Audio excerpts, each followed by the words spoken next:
Halo semuanya, selamat datang di channel aku. Kali ini aku bakalan bahas mengenai panduan observasi profiling peserta didik pada mata kuliah pemahaman tentang peserta didik dan pembelajarannya pada bagian topik 3. Tapi sebelum kita ke pembahasan, aku mau bahas dulu nih mengenai tujuan dari pendidikan kita.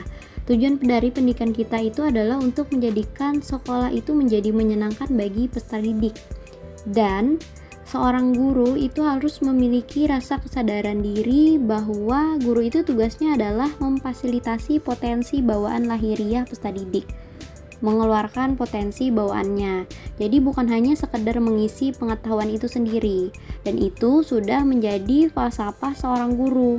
Maka seorang guru yang datang ke sekolah itu tidak lagi hanya meminta murid membuka buku pelajaran, tetapi seorang guru itu harus memahami dulu nih bagaimana karakter peserta didik itu seperti apa, perasaan mereka itu ketika masuk kelas itu seperti apa.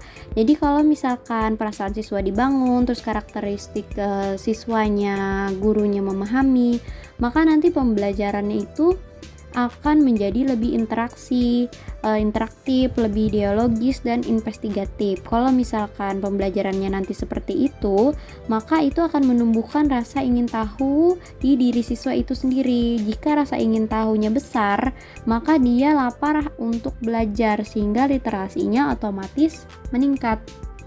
Dari hal tersebut, kita mengetahui penting sekali seorang guru harus memahami tentang karakteristik peserta didik. Dan cara mengetahuinya bagaimana? Dengan cara mengetahui perkembangan peserta didik melalui profiling peserta didik. Nah, yang pertama ini adalah tujuan dari profiling peserta didik. Tujuannya secara umum adalah untuk mempermudah pendidik dalam menyusun pembelajaran yang sesuai dengan kebutuhan dan kondisi peserta didik. Dan profiling dapat dilakukan dengan cara wawancara, observasi, ataupun menyebarkan angket pada peserta didik. Dan aspek yang diobservasi itu ada 13. Yang pertama itu adalah profil peserta didik, di mana pada bagian ini adalah meminta data pribadi seperti nama, tempat tinggal, tempat tanggal lahir, jenis kelamin, agama, alamat sekarang, nomor telepon, ataupun data dari orang tua. Dan yang kedua itu adalah perkembangan kognitif peserta didik. Nah, untuk kognitif ini adalah kemampuan mengolah informasi yang memungkinkan seorang memperoleh pengetahuan. Untuk kognitif ini, karena pada jenjang SD itu berada pada usia 7-12 tahun, maka perkembangan kognitifnya berada pada tahap operasional konkret. Nah, dan pada lembar observasi kognitif itu ada siswa cepat menangkap pembelajaran yang diberikan. Indikatornya adalah siswa mendengarkan penjelasan guru, siswa mampu menjawab pertanyaan yang diberikan guru, siswa mampu memberikan contoh dari suatu konsep pembelajaran. Kalau misalkan 3 komponen itu terlaksana, maka itu akan sangat baik. Apabila 2 saja baik, apabila 1 cukup, apabila tidak ada komponen, maka dinyatakan kurang. Dan yang kedua yaitu siswa mampu menjelaskan kembali konsep yang diajarkan kepada teman di kelasnya. Indikatornya menjelaskan kembali konsep materi dari teman dengan menggunakan bahasa mudah dimengerti, komunikasi yang digunakan baik, dan percaya diri. Selanjutnya ada perkembangan motorik peserta didik. Nah, untuk perkembangan motorik ini ada 2, ada kasar dan halus. Dan untuk lembar observasi motorik yaitu siswa cenderung memiliki fisik dan stamina yang lebih kuat. Indikatornya memiliki fisik yang kuat dengan mengajak teman bermain waktu istirahat, anak bermain sendiri waktu istirahat hanya memperhatikan teman main, dan yang ketiga anak tidak berminat bermain. Dan ketiga aspek yang diobservasi yang keempat ya. Kalau yang diobservasi yaitu perkembangan sosial. Perkembangan sosial ini adalah kemampuan peserta didik berinteraksi dengan orang lain. Untuk lembar observasi sosial yaitu siswa lebih senang menghabiskan waktu dengan teman-temannya. Itu indikatornya adalah siswa suka berteman dengan teman yang memiliki kegemaran yang sama, siswa lebih luasa berteman dengan teman sesama jenisnya, dan siswa lebih mudah beradaptasi dengan teman laki-laki ataupun perempuan. Dan yang kedua, siswa membentuk kelompok pertemanan. Indikatornya, siswa suka bermain dengan teman yang satu hobi dengannya, siswa berkelompok sesuai dengan tempat tinggalnya, dan siswa lebih suka berteman dengan siswa yang sama tingkat intelektualnya. Selanjutnya adalah perkembangan moral dan keagamaan, di mana perkembangan moral ini adalah suatu kriteria nilai ataupun value dalam suatu lingkungan seperti baik buruk, benar salah, pantas tidak, wajar tidak wajar, layak tidak layak. Dan pada lembar observasi moral, yaitu siswa menjalankan perintah agama. Indikatornya menjawab salam yang diberikan guru, mengikuti kegiatan keagamaan di sekolah, membaca doa sebelum dan sesudah belajar. Yang kedua, siswa memiliki sopan santun. Indikatornya hormat kepada guru, tidak berkata kasar kepada teman, bertutur kata yang baik. Dan yang ketiga, siswa menaati peraturan kelas. Indikatornya melaksanakan piket kelas, tidak mencoret merusak fasilitas kelas, dan menjaga kebersihan lingkungan sekolah. Selanjutnya ada gaya belajar. Gaya belajar ini ada visual, auditif, dan kinestetik. Untuk gaya belajar visual itu lebih suka membaca dan melihat gambar pada buku, terus lebih mengingat apa yang dilihat, lebih suka menjelaskan sesuatu dengan gambar.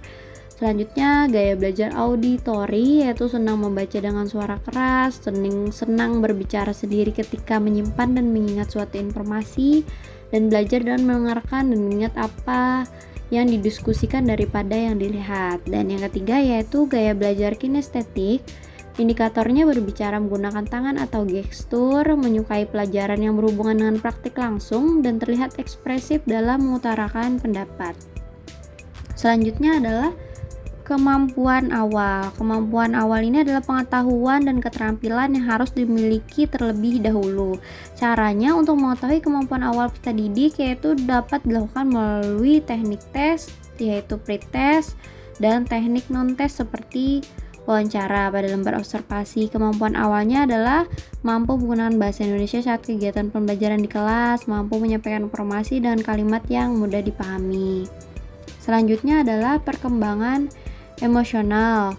Perkembangan emosional ini sangat berpengaruh pada suatu pembelajaran karena suatu emosi yang positif atau menyenangkan atau tidak menyenangkan itu akan berpengaruh pada proses dan hasil belajar.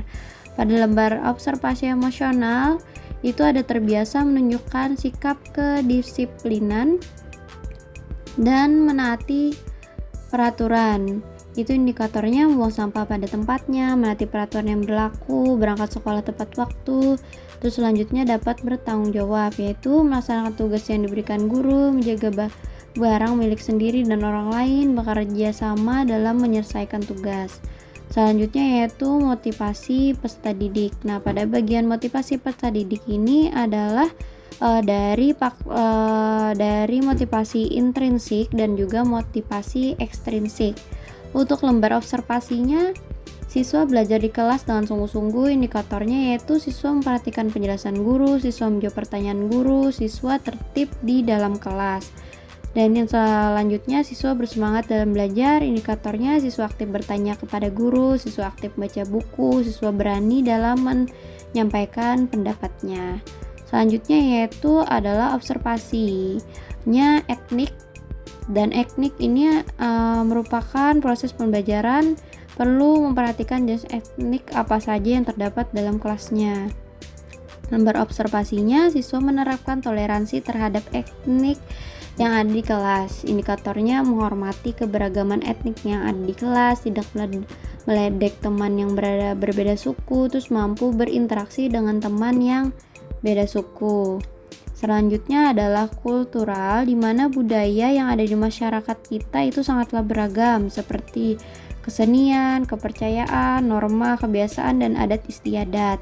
Dan lembar observasinya, siswa menerapkan toleransi terhadap budaya teman yang ada di kelas. Selanjutnya yaitu status sosial. Peserta didik dengan bervariasi status ekonomi dan sosialnya menyatu untuk saling berinteraksi dan saling melakukan proses pembelajaran. Karena walaupun ada perbedaan status sosial di kelas, tetapi semua tetap sama. Terus lembar observasi status sosial itu siswa menghargai perbedaan sosial di kelas. Indikatornya menghargai profesi orang tua teman, berteman tanpa memandang status sosial, dan saling berbagi kepada teman. Terus yang terakhir yaitu minat. Minat di sini tidak sama untuk setiap siswa di kelas. Ada minatnya tinggi dalam belajar, ada yang sedang, bahkan ada yang rendah. Dan lembar observasinya yaitu siswa aktif dalam pembelajaran. Indikatornya kesiapan siswa dalam penerima pembelajaran, semangat siswa dalam menjawab pertanyaan, dan perhatian siswa dalam pembelajaran. Jadi itu tadi alasan kenapa kita harus mengetahui karakteristik peserta didik dengan profiling peserta didik, dan caranya yaitu melalui lembar observasi yang aku jelaskan tadi. Dan sekian penjelasan dari aku, and see you. Terima kasih.